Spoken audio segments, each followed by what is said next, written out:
कृष्णाय कृष्ण भक्ताय तद्भक्ताय नमो नमः। ओम नमो भगवते वासुदेवाय।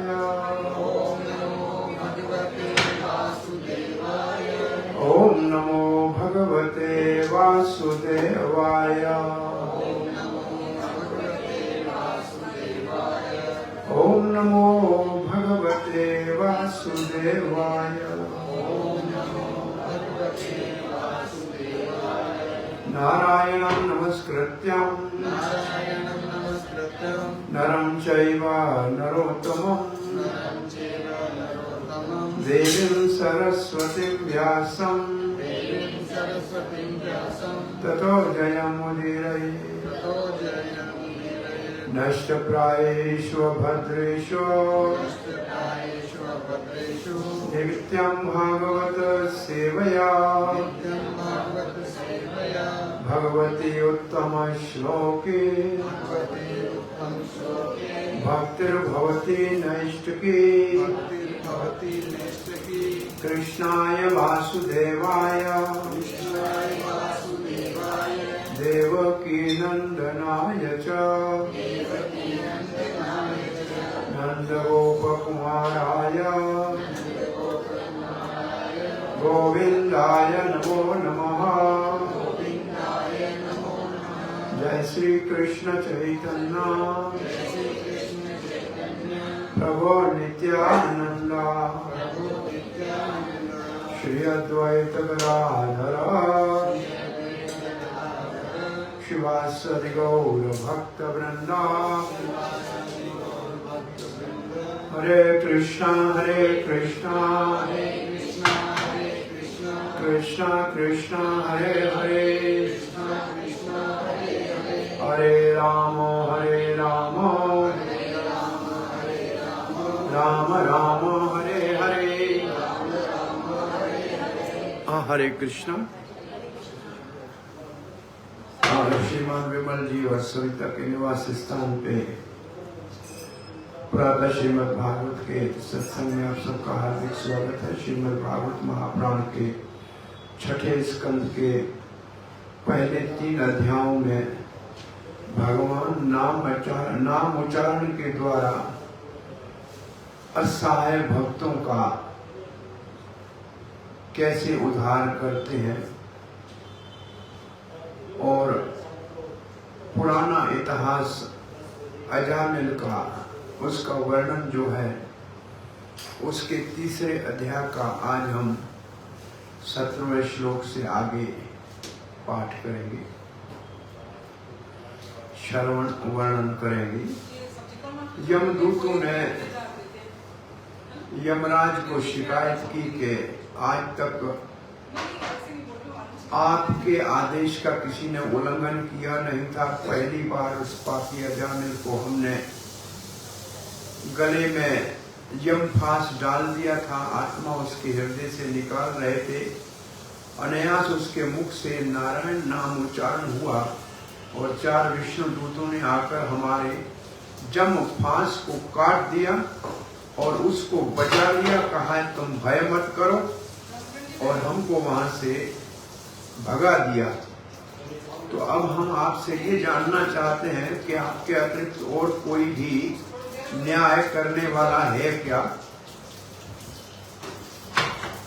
तो यमराज ने बहुत ही प्रसन्नता पूर्वक उनके मुख से नारायण नाम उच्चारण सुनने से कहा कि जी हाँ, मुझसे और अन्य सारे देवता ब्रह्मा विष्णु महेश से भी ऊपर उन सब का नियंता निश्चित रूप से भगवान है और वो इस संसार को ऐसे चला रहा है जैसे बैल के नाक में रस्सी डाल के वो बैलगाड़ी चलाने वाला चलाता है। और फिर कहा कि वो है हमारे सबके हृदय में परमात्मा के रूप में बैठा हुआ, परंतु उसको हम ऐसे नहीं देख सकते हैं जैसे हमारी अपनी इंद्रियां हमारी आंख को नहीं देख सकती।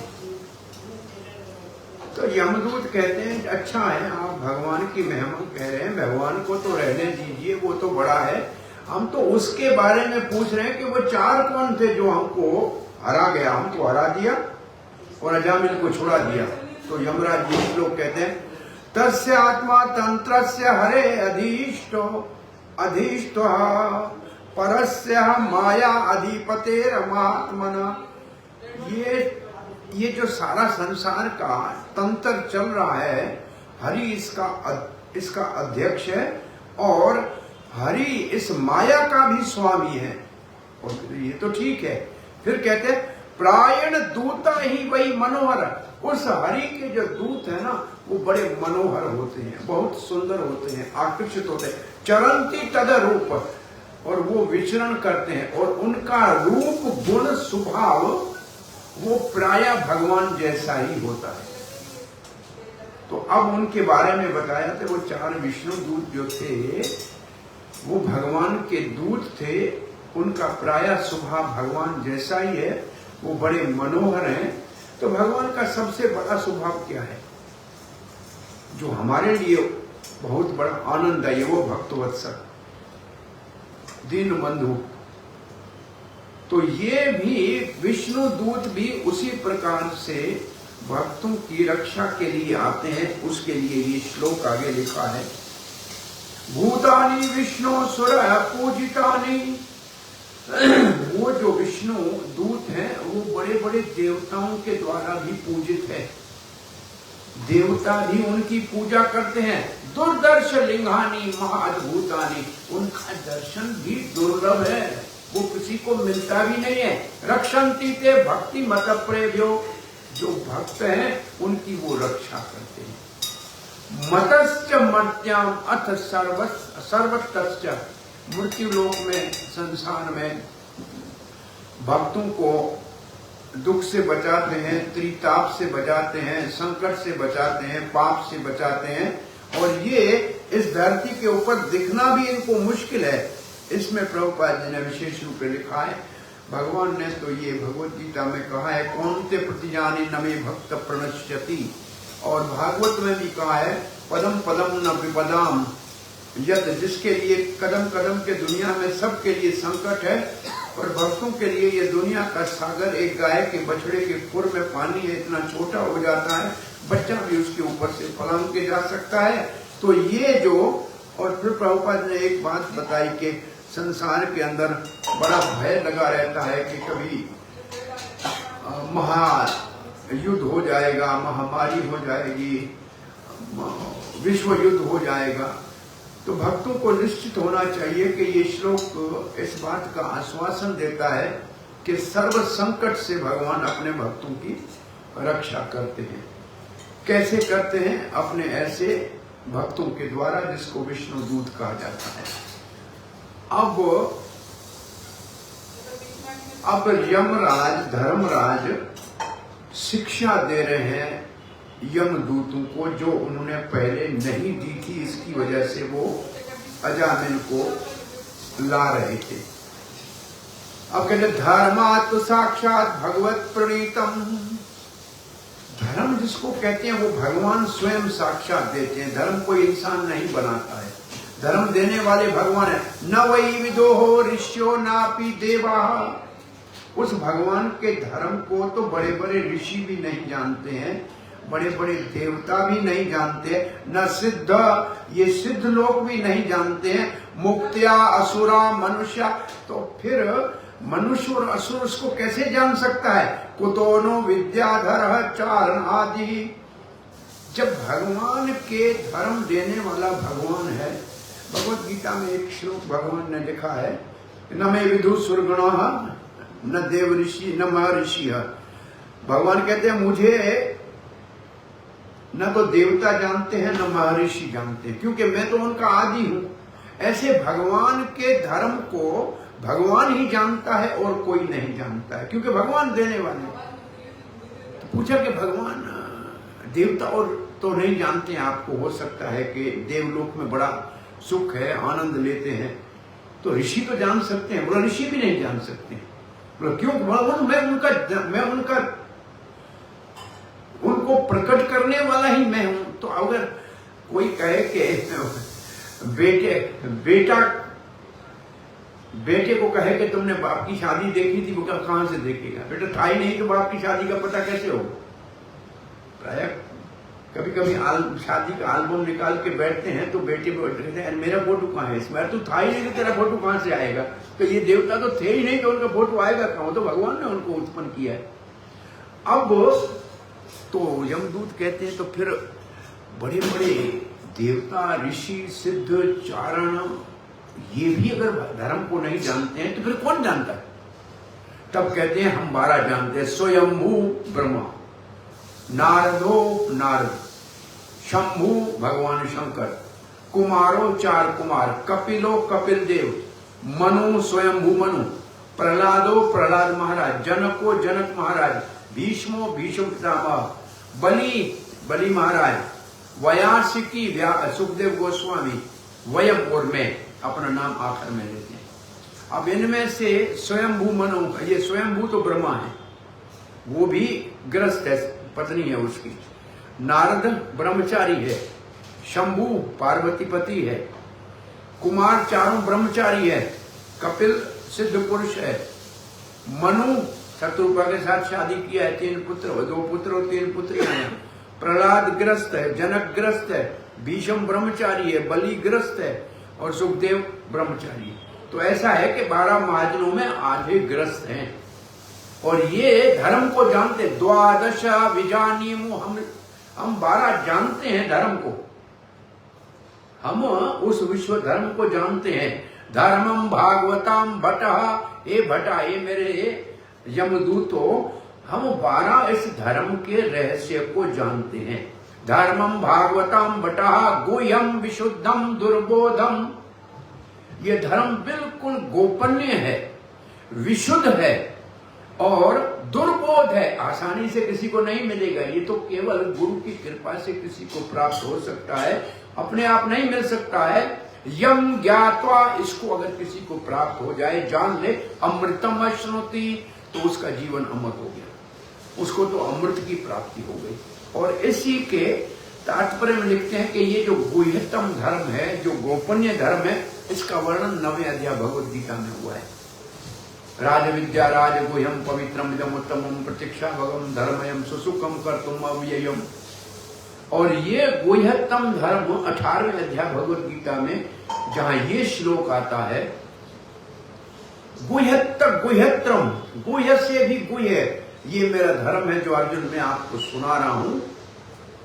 भगवान कहते हैं मैं अपना वचन तोड़ रहा हूं, मैंने अपनी तरफ से भक्ति सुनाने का सारा काम भक्तों को दिया है, क्योंकि मैं अगर किसी को भक्ति दूं तो या सबको दूं या किसी को नहीं दूं, नहीं तो पक्षपात हो जाएगा। इसलिए मैंने भक्ति देने का काम भक्तों को दे दिया है। भक्त जिसके ऊपर कृपा करते हैं उसको भक्ति प्राप्त होती है। परंतु आज मैं मेरा नियम तोड़ता हूं और मैं स्वयं आपको वो गुह्यतम जो दिव्य ज्ञान है वो दे रहा हूं, जो सबसे गोपनीय है। और वो उसके बाद श्लोक पढ़ते हैं, मन मना भव मद भक्तो मद्यारी माम नमस्कुरु मामेवेस्य युक्तम ते आत्मा मत प्रायण। इसमें नहीं है, इसमें है मैं आपसे वचन देता हूं, प्रतिज्ञा करता हूं, मन मुझ में लगाओ, भव मत भक्तो, मेरे भक्त बनो, मद्याजी मेरी पूजा करो, माम नमस्कुरु मुझे नमस्कार करो, प्रतिजानी प्रियोसी में, मैं ये प्रतिज्ञा करता हूं कि तुम मुझे बहुत प्रिय है।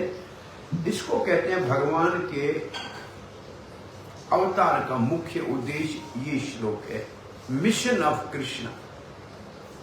और इसके बाद सारे धर्मों का सार है, सर्वधर्मान परित्यजामि एकम शरणं व्रज अहम त्वं सर्वपापेभ्यो मोक्षयिष्यामि मा शुचः।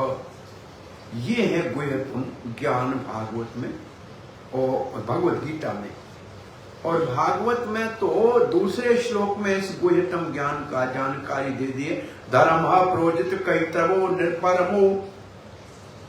भागवत में परम धर्म बताया है और परम धर्म है भगवान से प्रेम करना और मन मना भव मत। इसलिए हम कहते हैं गीता में भगवान के उपदेश अनेक है उपदेश है कर्म योग का, उपदेश है ज्ञान योग का, उपदेश है ध्यान योग का, उपदेश पूजा पाठ का भी है, परंतु आदेश एक है। उपदेश अनेक है, आदेश एक है, और आदेश है भव मत भक्त, मेरे भक्त बनो। कहीं नहीं कहा है ज्ञानी बनो, कहीं नहीं कहा है।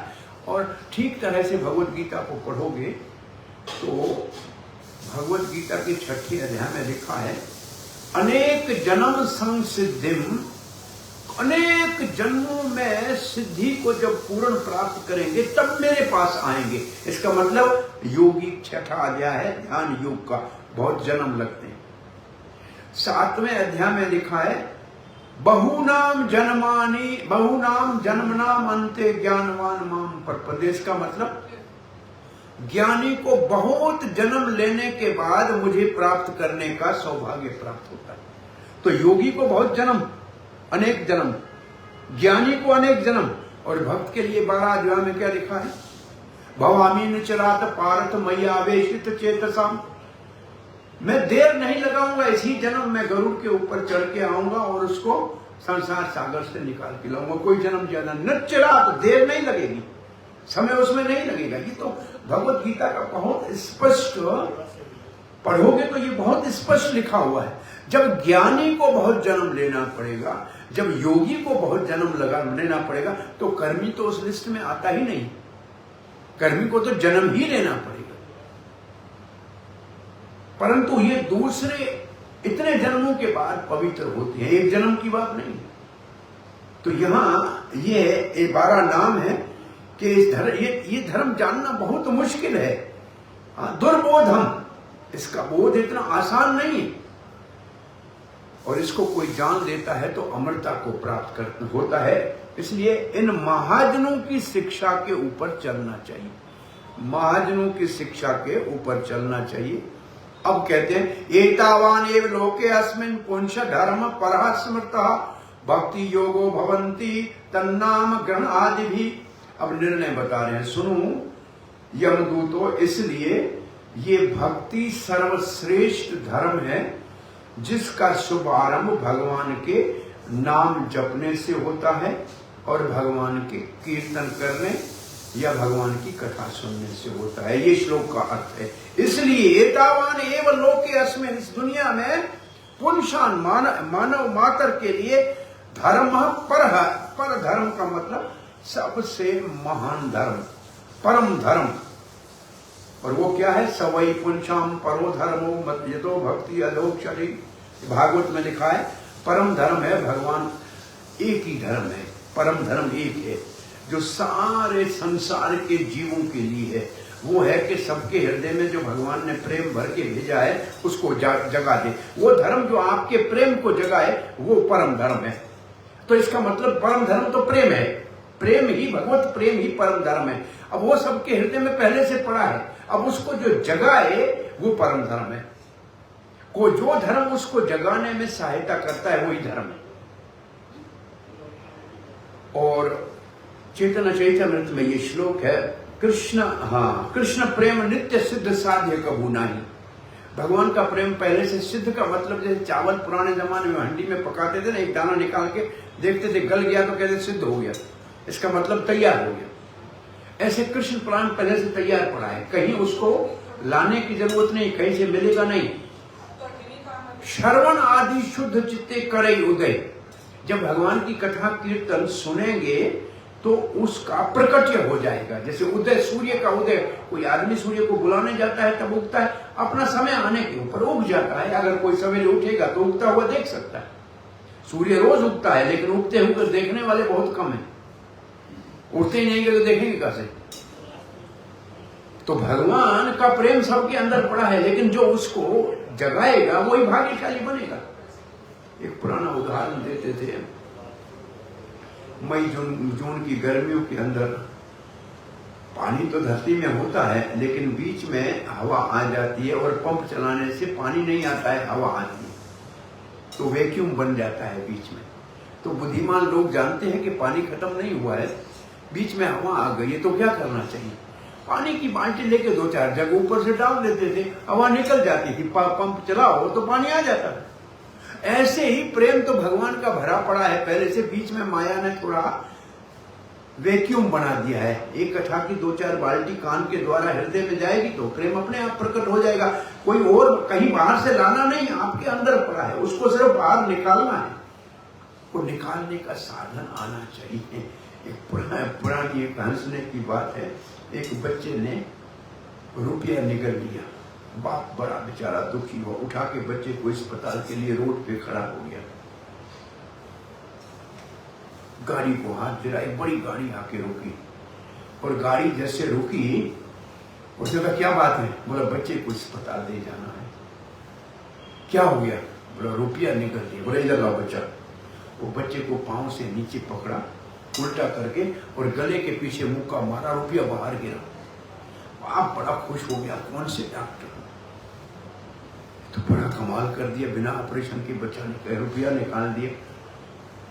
बोला डॉक्टर नहीं हूं, इनकम टैक्स ऑफिसर हूं, पैसा पेट में भी छुपा हो तो निकाल दूंगा, मुझे पता लगता है कहां पड़ा है। तो उसको पता होता है कि ये मेरा काम है। ऐसे प्रभुपाद जी के पास ये कला थी कि वो हिप्पियों के दिल में जो भगवान का प्रेम भरा पड़ा था उसको निकालना उसको आता था। प्रभुपाद जी कहते अगर इनके दिल में पहले भगवान का प्रेम नहीं होता तो मैं कैसे इनको भक्त बना सकता था? ये तो था इनके अंदर, मेरे को सिर्फ निकालना आता है। भाई मधु की बोतल बंद पड़ी है, बाहर से चाटने से मीठी तो नहीं लगेगी ना, ढकना खोलना आना चाहिए ना। तो ढकना किसको खोलना आता है? हृदय में जो प्रेम है उसको प्रकट करने जिसको आता है वो आपको असल में धर्म के रास्ते में ले जा सकता है। इसलिए दृढ़बोध है कि सबको वो ढकना खोलना नहीं आता। चीज आपके पास पड़ी है, सबकी गठड़ी लाल खोजत जानत नहीं ताते भयो कंगा। ये तो पहले सबके हृदय में भगवान का प्रेम पड़ा है, उसको खोजत नहीं, उसको हम खोज नहीं सकते हैं, इसलिए हम दुनिया में दुख भोग रहे हैं। तो ये परम धर्म सबका भगवत प्रेम है, उसको जगाना। इसलिए प्रभुपाद ने कहा मैंने कभी नहीं कहा कि तुम्हारे धर्म से मेरा धर्म बड़ा है। अगर मैं कहता जाके कि तुम्हारे से धर्म से मेरा धर्म बड़ा है तो लोग तो मेरे को कहते निकल जाओ, तुम्हारी क्या जरूरत है हमारे को, हमारा अपना धर्म ठीक है। हमने कहा तुम्हारा जो भी धर्म है वो अपनी जगह पे बहुत ठीक है, अच्छा है। अगर वो धर्म भगवान का प्रेम प्रकट कर सकता है तो वो धर्म अच्छा है, उसी में रहो, हमारा कोई बदलने की जरूरत नहीं है तुम्हारी। और फिर प्रभुपाद ने कहा ये एक विज्ञान है, ये कृष्ण भावना साइंस है, Krishna consciousness is a science. Prabhupada के शब्द, ये कृष्ण भावना विज्ञान है। अब आप कोई साइंस पढ़नी है कॉलेज यूनिवर्सिटी में तो आप अगर हिंदू है तो भी उसमें एडमिशन लोगे, मुसलमान हो तो भी एडमिशन लोगे, सिख हो तो भी एडमिशन लोगे, आप ईसाई हो तो भी लोगे। साइंस पढ़नी है तो जाना पड़ेगा ना। तो प्रभुपाद ने कहा मैं आपको साइंस पढ़ा रहा हूं, किसकी? आत्मा का विज्ञान और भगवत प्रेम का विज्ञान। आपको मेरे पास आना है तो आप किसी भी मजहब को, मुझे उससे लेना देना नहीं है, मैं आपको विज्ञान पढ़ा रहा हूं, वो प्रेम प्रकट करने का साधन बता रहा हूं। तुम जो है वो रहो, हमें कोई आपत्ति नहीं। तुम्हें जो भगवान का नाम तुम्हारी अपनी भाषा में आता है वो ले लो, हमें कोई आपत्ति नहीं, लेकिन तुम भगवान से प्रेम करना सीख जाओ। हम तो वही जगाने के लिए आए हैं और कुछ नहीं करने।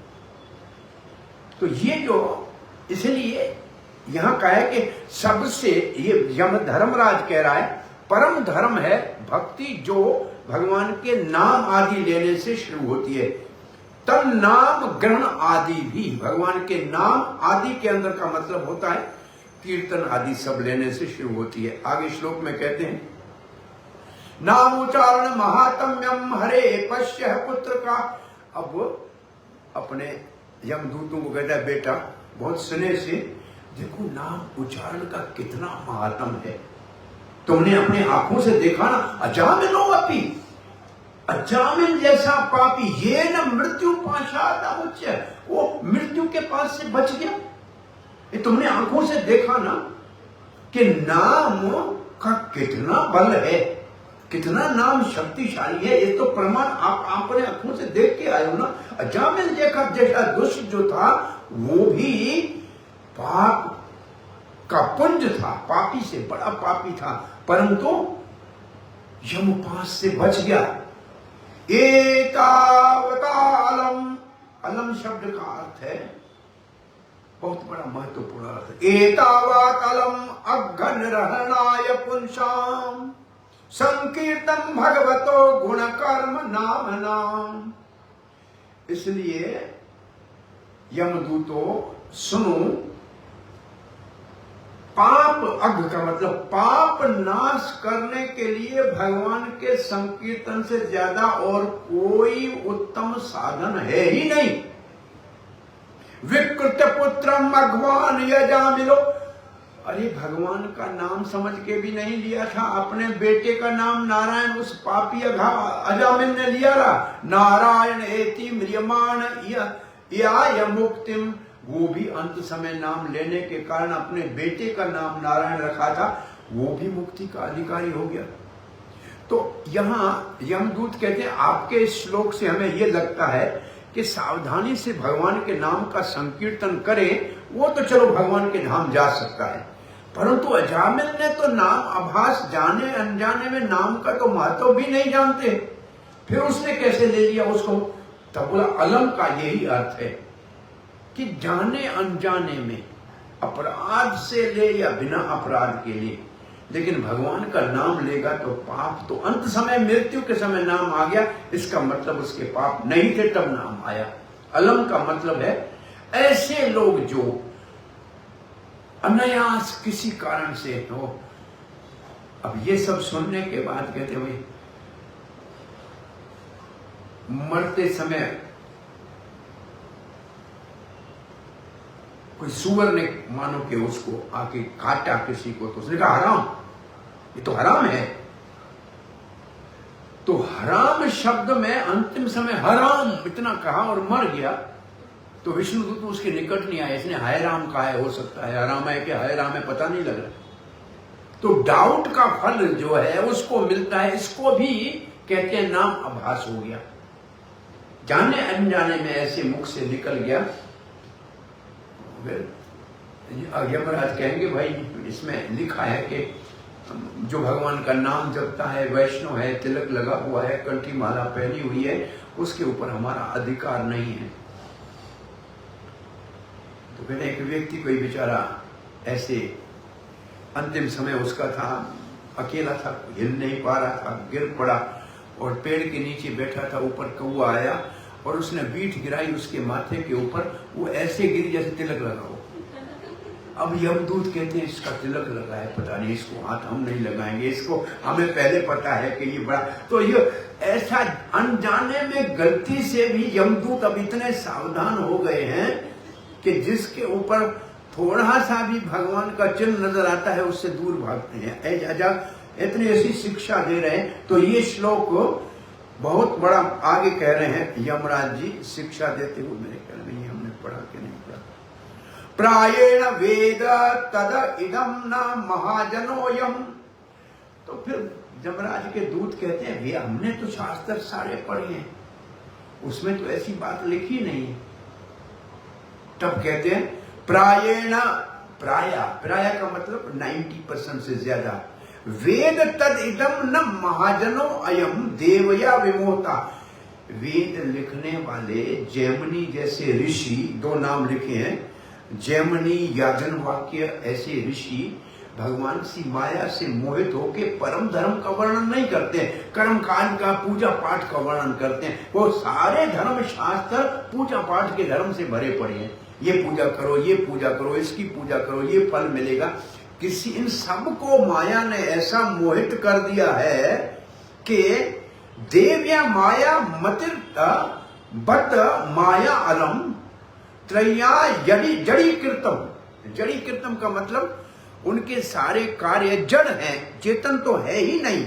मति मधु पुष्पितम, वेदों के अंदर जो बड़े लुभावने वचन है, वाह, स्वर्ग के अंदर आपको अप्सराएं मिलेंगी, स्वर्ग के अंदर आपको सुरापान करने को मिलेगा, सोम रस पीने को मिलेगा। बस उसमें इतने मुगल मुग्ध हो जाते हैं, बस वही पूजा करते हैं जिससे उनको और भोग मिले। और शास्त्र सारा इसी से भरा पड़ा है। वेदों में सबसे ज्यादा बड़ा भाग है कर्म कांड, दूसरा है ज्ञान कांड, उसमें है उपनिषद। तो पहले में है भौतिक सुख के लिए क्या पूजा करनी चाहिए, इस संसार में सुख के लिए क्या करना चाहिए, स्वर्ग प्राप्ति के लिए क्या करना चाहिए। और इसका इतना प्रभाव पड़ा कि पूरी दुनिया स्वर्ग में जाने के लिए सोच रही, दुनिया के सारे धर्म स्वर्ग की ही बात कर रहे। ज्ञान कांड जो है वो कहता है भौतिक सुख से आत्मा का साक्षात्कार अच्छा है। वो आत्मा के साक्षात्कार तक लाते हैं, हमें आत्मा हूं इतना तो सिखाते हैं, परंतु आत्मा का स्वभाव क्या है ये नहीं बताते हैं। आत्मा को करना क्या चाहिए वहां नहीं बता पाते हैं ज्ञानी भी। वो ऐसे है कि मैं अरबपति हूं, अरे भाई तुम खरबपति है, ये कहने से तुम सुखी तो नहीं हो जाओगे ना। जब उसको खर्च करके उससे सुख लोगे तभी सुख पाओगे ना। भाई मैं बहुत बड़ा धनी हूं, ये कहने से तुम खुश तो नहीं होगे। उस धन से घर बनाओगे, गाड़ी लोगे, सुख लोगे, तब सुखी बनोगे ना। ऐसे मैं आत्मा हूं इस कहने से तो काम नहीं होगा। जब मैं आत्मा के अनुरूप, जो आत्मा का स्वभाव है उसके अनुरूप काम करूंगा तब सुखी बनूंगा। तो ज्ञान कांड भी हमको वहां तक ले जाता है कि हम आध्यात्मिक आत्मा को तो जानते हैं, भौतिक सुखों को त्यागते हैं, लेकिन पॉजिटिव जो एस्पेक्ट आत्मा का है उसको नहीं कर पाते। वो फिर ये बीच की ट्रांजिशनल, बीच वाला स्तर है ज्ञान कांड। इसके ऊपर है उपासना कांड। उपासना शब्द का अर्थ है, उप का मतलब निकट में, आसन बने भगवान के निकट में बैठना।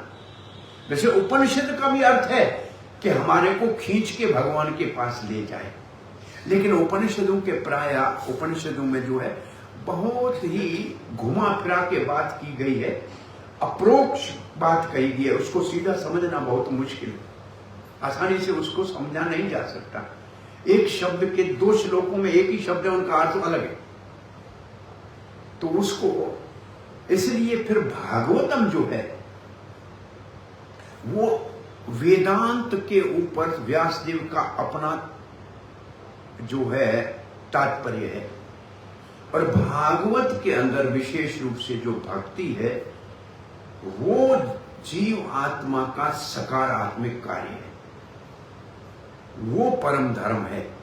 तो प्रायण, तो वेदों में प्राण जो कुछ कहा गया है वैता अंत के महती कर्मणि, उन्होंने महत्व दिया ही केवल कर्म कांड को है वेदों ने। ये लिखे कि ऐसे जो बड़े बड़े ऋषियों ने जो वेदों में वर्णन किया है, जैमिनी आदि ने, याज्ञवल्क्य आदि ने, वो भगवान की माया से मोहित हैं, केवल भौतिक सुख के कर्म करने की ही व्याख्या की है और जड़ ही काम सिखाया है, चेतन काम सिखाया नहीं है।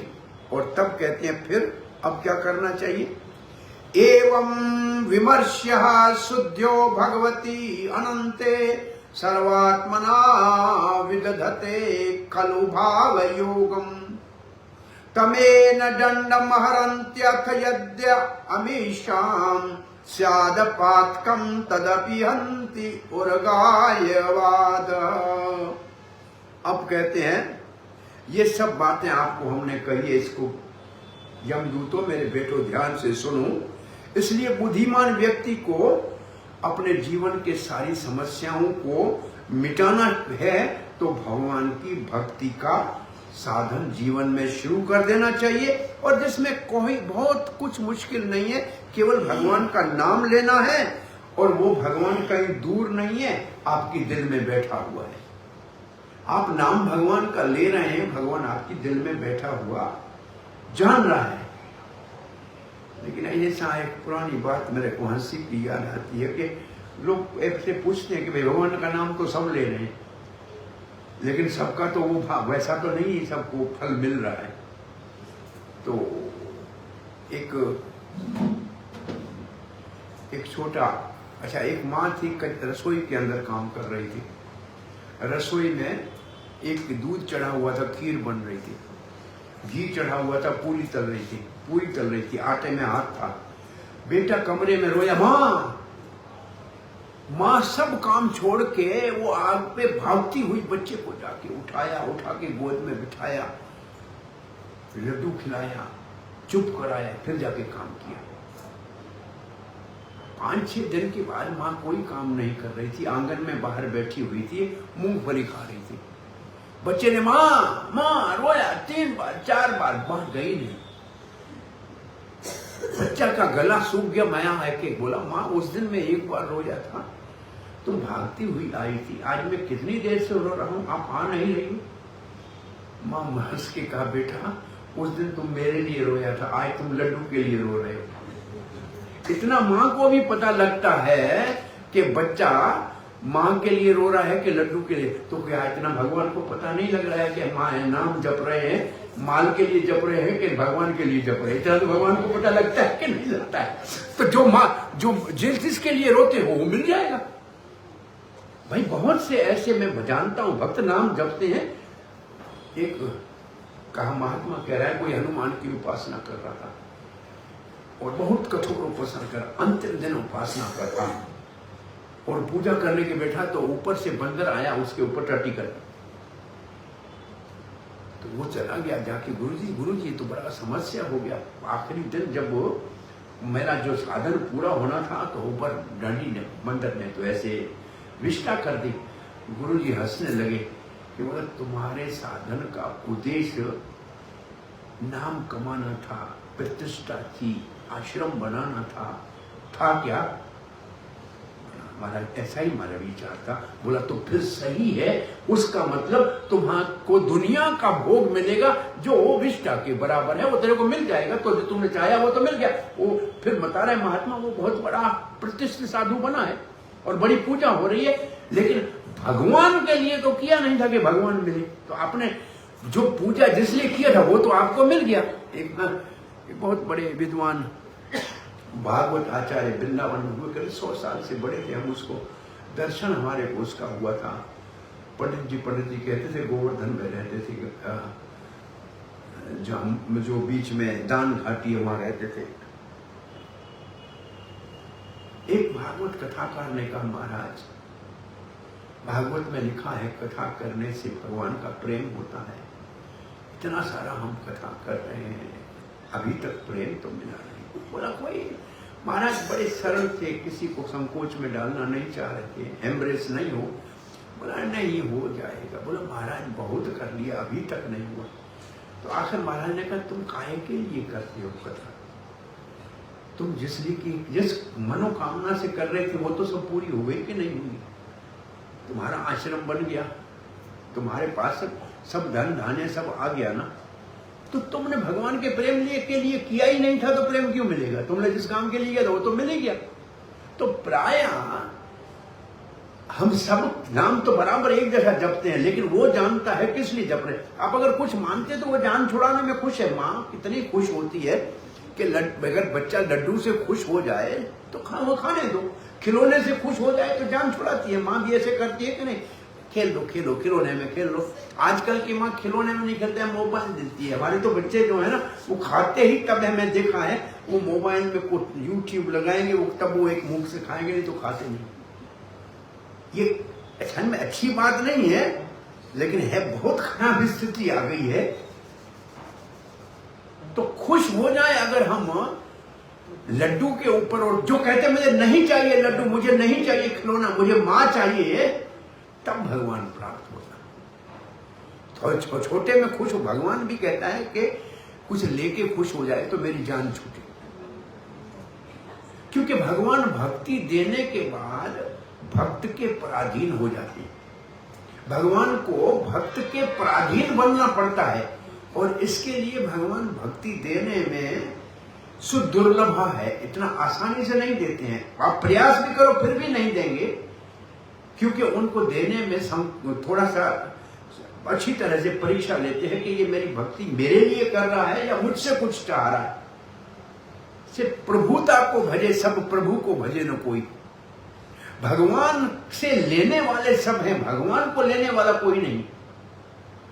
अर्जुन की तरह भगवान को मांगने वाला नहीं है, सब दुर्योधन की तरह भगवान की सेना मांगने वाले। तो भगवान की सेना ले जाने वाले को भी कुछ बचा तो नहीं, ले भगवान के लेने वाला अभी भी पूजा जाता है। तो ये निर्णय करना है कि हमें भगवान से मांगना है कि भगवान को मांगना है। तो यहाँ ये श्लोक कह रहा है, ये सब बातों को ध्यान में रखकर भगवान की जो भक्ति करते हैं उनके ऊपर हमारा अधिकार नहीं है। यमदूतों, वो हमारे दायरे से बाहर है, उसके ऊपर हमारा कोई अधिकार नहीं है पहले तो वो साधु बेचारे पाप करते ही नहीं। अगर कहीं अनायास उनके पुराने किसी संस्कार के कारण कोई दोष हो भी जाए, कभी माया में गिर सकते, फिर भी भगवान उनकी रक्षा करते हैं। उनके ऊपर हमारा अधिकार नहीं।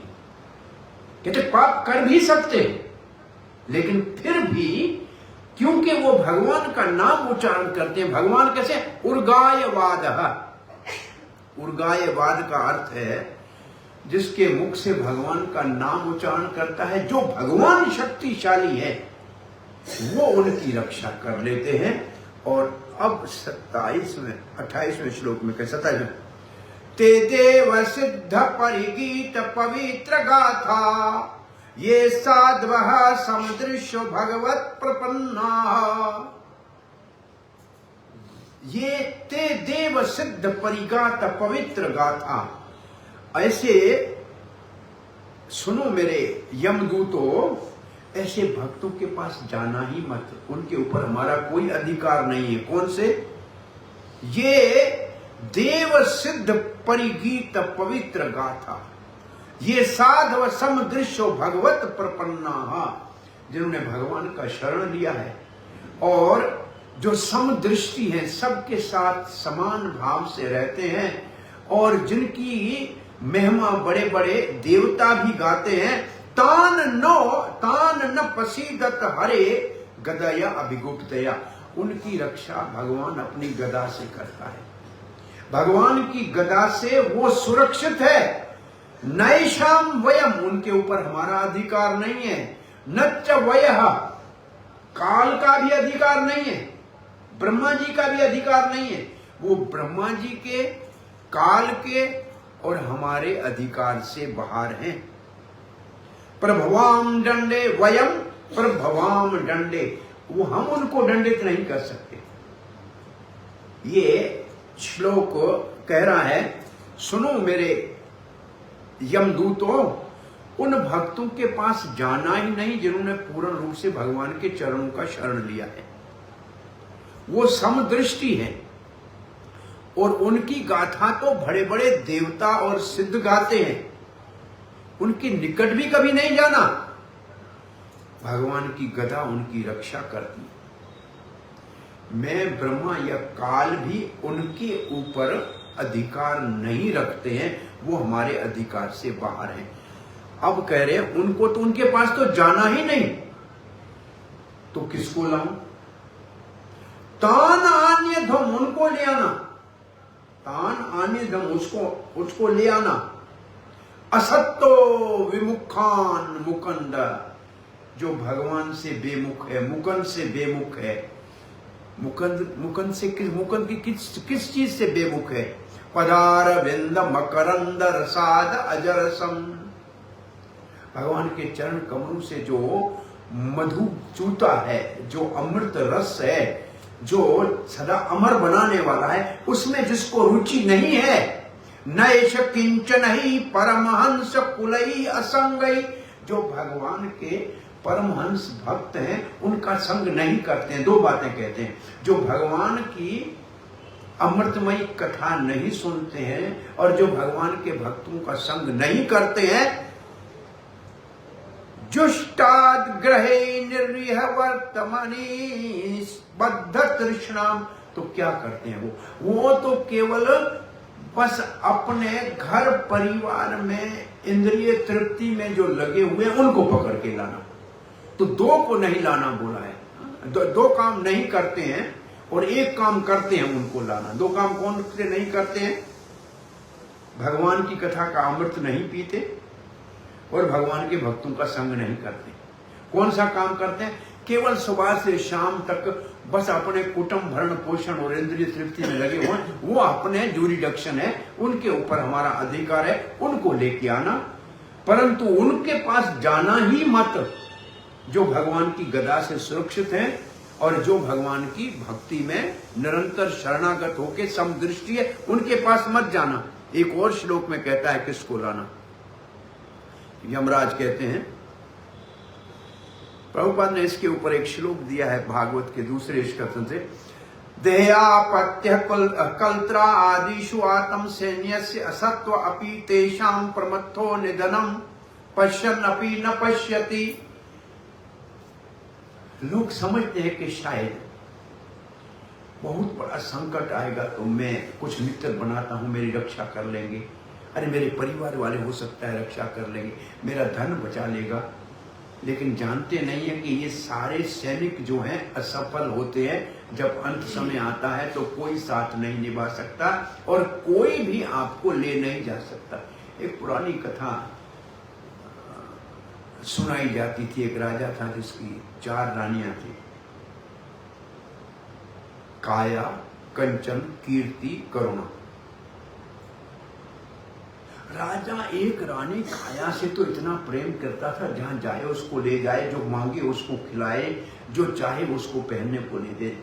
और कंचन से इतना उसका प्रेम था कि उसको देखने के बगैर बाहर जाए नहीं, देखने के बगैर सोए नहीं, उसी में मन लगा था। और जो तीसरी कामनी थी उसके साथ कहीं कभी घूमने जाए, कभी कहीं घूमने जाए। लेकिन चौथी करुणा से कभी बात भी नहीं की, पूछा भी नहीं, उठ कि खा रही है, पी रही है कि नहीं। एक समय अंत का आया, पलंग के ऊपर पड़ा है राजा, मृत्यु का भय सामने खड़ा है, चारों रानियां खड़ी है। अरे काया काया है, देखो यमदूत लेने आए हैं, तुम मेरे साथ चलो। मैं नहीं जाऊंगी आपके साथ महाराज, आपके साथ मैं नहीं जा सकती। अरे काया, तुमको सब समय साथ ले गया, कैसे नहीं जाओगी? तो कंचन तुम तो चलो। बोला महाराज आपके जाते मेरा तो पति ही दूसरा हो जाएगा। तो बड़ी, मैं तो चला गया संसार में, इन्हीं को देख के मैं जी रहा था। तो कामिनी तुम तो चलोगे ना? बोला शमशान तक, उससे आगे नहीं जा सकती। राजा ने कहा मैं तो ठगा गया, जिनके जीवन में सारा उसके पीछे रहा वो तो कोई नहीं चल रही है। तब करुणा सामने आके कहती महाराज ये प्रश्न मेरे से तो पूछ लीजिए। बोला कौन से मुंह से पूछूं, सारी जीवन तो तुमको पूछा नहीं। बोला नहीं, मैं आपके साथ चलूंगी, आप चिंता मत करो, आप अकेले नहीं हो। तब राजा कहता है देखो देखो दुनिया वालों, ये काया तुम्हारा शरीर, तुम्हारी पत्नी है, जिसको जो चाहे वो खिलाते हो, जो साथ सदा रखते हो, अंत समय ये साथ जाती है क्या? ये कंचन तुम्हारा धन दौलत है, जिसको देख के खुश होते हो, तुम्हारे जाते इसका पति दूसरा हो जाएगा नहीं? इसका मालिक दूसरा होगा कि नहीं होगा? ये कामनी हमारे रिश्तेदार नातेदार घूमने फिरने वाले, ये शमशान तक साथ में जाएंगे, फिर कहेंगे चलो अब देर हो रही है चलते हैं। ये भगवान है, परमात्मा करुणा, जो कहता है तुम पूछो ना पूछो सारा जीवन, वो तुम्हारा साथ कभी नहीं छोड़ता है। तो ये श्लोक कह रहा है कि तुम्हारे जो ये सैनिक तुमने बना के रखे हैं, धन पुत्र परिवार, ये तुम्हारे अंत समय एक भी साथ जाने वाला नहीं है। ये निष्फल होने वाले सेवक हैं। तुम देखते हुए भी नहीं देख रहे हो। किसी के साथ कोई गया है क्या आज तक? पश्यंती अपने न पश्यंती, देख रहे हो फिर भी अंधे हो क्या? एक भगवान ही तो साथ जाता है। तो उसी के कहते जो हमारा साथ दे नहीं सकते उनको हम पकड़ के बैठे हैं, और जो हमारे को कभी छोड़ता नहीं है उसको हम पूछते ही नहीं है। अरे भगवान जो दिल में बैठा हुआ है उसको याद नहीं करते, और जो बाहर की चीजें जो हमारे साथ कभी रह नहीं सकती उनको हम पकड़ के बैठे हुए।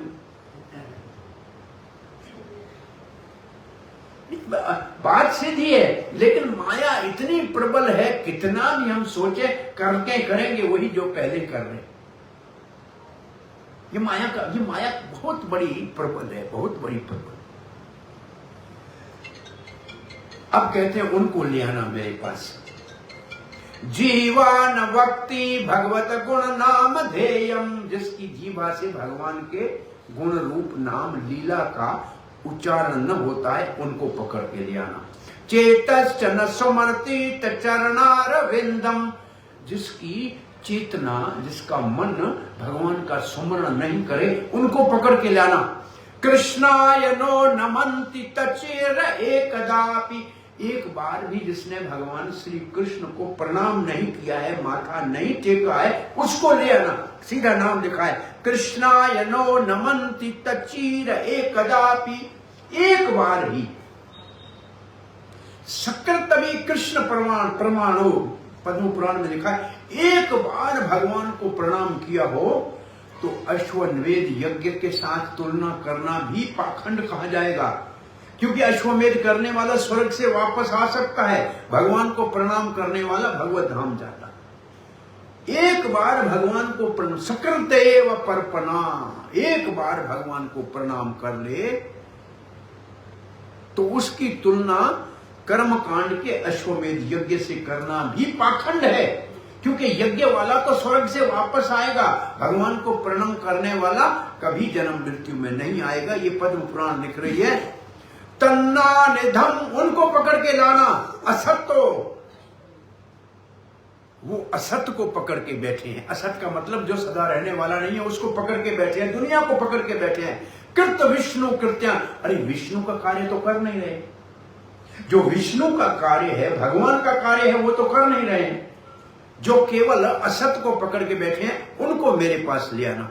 और ये लाने वाला, किसको मत लाना एक श्लोक में, किसको लाना दो श्लोक में।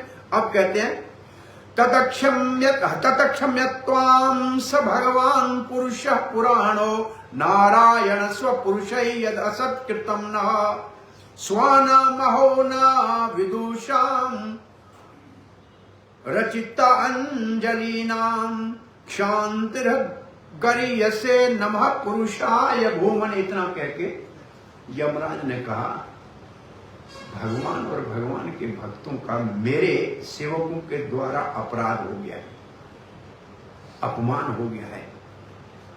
तो मेरे सेवक ने अपमान किया है, तो सेवक का अपमान स्वामी का अपमान, सेवक का किया हुआ पाप स्वामी अपने ऊपर लेता है कि मेरी गलती की वजह से हुआ है। तो मैं उस भगवान नारायण को नमस्कार करता हूं कि हमारे सेवकों से कुछ त्रुटि हो गई, अपमान हो गया, गलती हो गई, आप हमें क्षमा करना। यहां यमराज क्षमा मांग रहे हैं।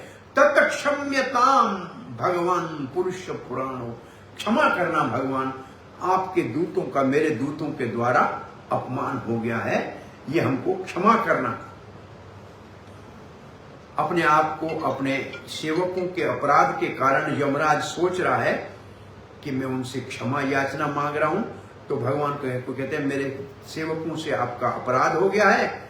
वो नारायण जपने के बाद भी अजामिल को पकड़ रहे थे, और फिर विष्णु दूतों के साथ भी उन्होंने जो है वाद विवाद किया है। आप कृपा करके इस अपराध के लिए मुझे क्षमा करो, मैं हाथ जोड़ के आपको प्रार्थना कर रहा हूं।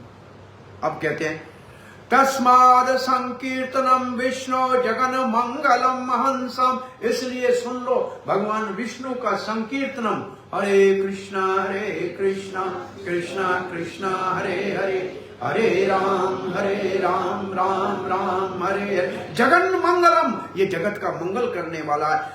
महतामपि कौरवै, हे महाराज परीक्षित, इससे महान और कोई साधन नहीं है। विद्या अहेकांतिका नैष्कृतम, एक ही ये सारे पापों को नाश करने के लिए अपने आप में सारे प्रायश्चित का एकमात्र मूल कारण है। अब कहते हैं, शर्वताम गणंतम वीर्याणि उदामानि हरे मोह, जो श्रवंतम जो सुनता है, गणंती मतलब जो गुनगुनाता है। भोजन में काम कर रहे हो, रसोई में, तो भी भगवान का नाम गुनगुनाते रहो। भाई भगवान का नाम नहाते उठते बैठते गाते गुनगुनाते रहो, जबान का से गुनगुनाने वाला हो। वीर्याणी शक्तिशाली, उदामानी भगवान के नाम जो है, हरि जो सारे पापों का प्रायश्चित करने में, हरे हे मोह बार बार। यथा सुजात्या भक्त्या, सुजात्या भक्त्या का मतलब, जैसे सुजाति का मतलब अपनी जाति वाला, मतलब भक्तों की अपनी जाति वाला, जो भक्तों के संग में, इसका मतलब है शुद्धेन नात्मा व्रतादि भी। व्रत तप जप से इतना शुद्ध नहीं होता है जितना भगवान के भक्तों के संग में भगवान के नाम का उच्चारण करता है। जो निरंतर भगवान के नाम का उच्चारण करते हैं, जो भगवान सबके हृदय में बैठे हुए हैं, उनका गुणगान करते हैं, वो आसानी से शुद्ध भक्ति के स्तर के ऊपर आ जाते हैं और उनका हृदय शुद्ध हो जाता है। ऐसी शुद्धि और किसी साधन से होना मुश्किल है। अब 2 श्लोक बचते हैं, इसको पढ़ के पूरा करेंगे, अध्याय पूरा हो जाएगा। कृष्ण अंग्रिहि पदम मधुलिन्न पुनर विसृष्ट माया गुणेषु रमते वृजन्नावहेषु अन्यो तु काम हत आत्मा रजः परमारिष्टुम इहेति कर्म यत एव रजः पुनः स्यात्। जो भक्त सदा भगवान श्री कृष्ण के चरण कमलों से जो मधु चू रहा है उसका रसास्वादन करते हैं, भौतिक कामों में कोई इतना उनको आसक्ति नहीं रह गई है, क्योंकि भौतिक काम प्रकृति के 3 गुणों के अधीन है और भक्ति तीनों गुणों से परे है। भगवान के चरण कमलों का रसास्वादन करने वाला तीनों प्रकृति के गुणों से अपने आप मुक्त हो जाता है। इसलिए भगवान के भक्त भगवान के चरण कमलों को कभी नहीं छोड़ते और छोड़ते नहीं है, इसलिए संसार में फंसते नहीं है। दूसरे जो हैं, जो केवल वेदों के पूजा पाठ में लगे रहते हैं, उन्होंने भगवान के चरण कमलों की सेवा को छोड़ दिया है, इसलिए उनके मन में काम की इच्छाएं बहुत बार बार आती रहती हैं और इसलिए उनको प्रायश्चित करने की जरूरत भी पड़ती है। परंतु फिर भी क्योंकि वो पूर्ण पवित्र नहीं होती हैं, इसलिए वापस दुनिया में आ जाते हैं। तो यहाँ तुलना आत्मिक बात की गई है इस श्लोक में। एक तरफ भगवान के चरणों को पकड़ने वाले कभी छोड़ते नहीं है, संसार में फंसते नहीं है, इसलिए बार बार जन्म लेना पड़ता नहीं है। दूसरी ओर केवल धार्मिक पूजा पाठों में लगे हुए फिर संसार में फंस जाते हैं। अब कहते हैं इत्तम स्वाभृत गदितम भगवन् महित्वम संस्मृत्य विस्मित धियो यम किंक्रहते। 36 श्लोक है मेरे ख्याल में इस अध्याय में, 2 ही श्लोक बचे हैं।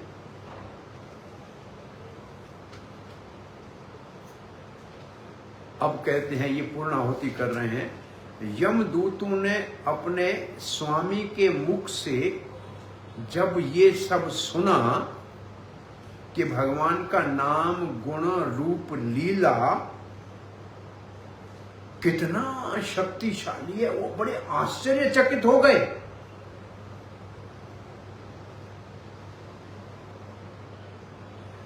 और उसके बाद वो कभी किसी भक्त को देखते हैं तो उसके निकट जाने की हिम्मत ही नहीं करते हैं। ये श्लोक यमदूतों को अब यमराज की शिक्षा ऐसी अच्छी समझ में आ गई, भगवान के नाम की महिमा भी समझ में आ गई, अब वो भक्तों के निकट जाते ही नहीं है।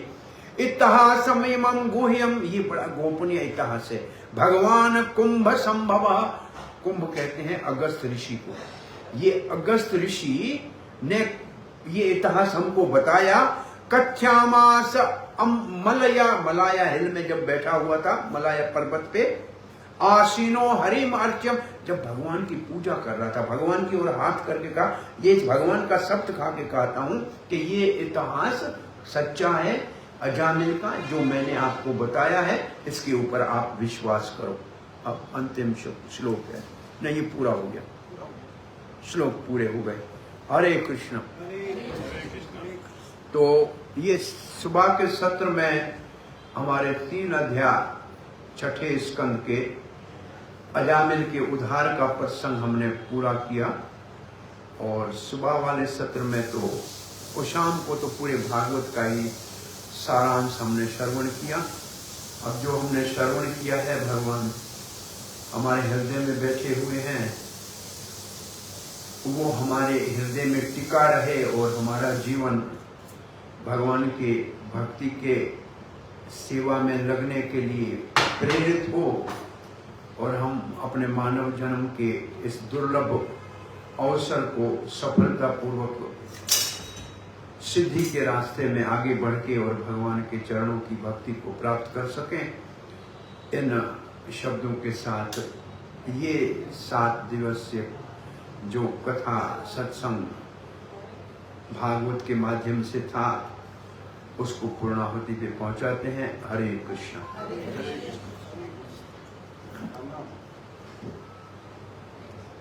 किसी का कोई प्रश्न?